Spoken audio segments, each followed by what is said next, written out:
Our Haʻawina ʻōlelo Hawaiʻi for today is the word for sovereignty, which also is the word for breath, air. E hoʻopili mai, repeat after me. Ea. Mai ka iloa.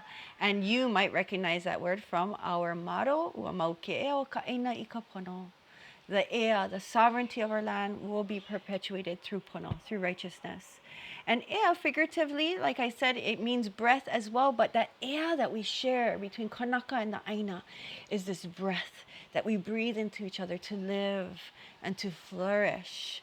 And that is a key component of sovereignty, being able to connect with our aina, to make the decisions and determine the best for the future of our aina, and in turn, our people. So let's say it one more time. Ea. Mai ka iloa.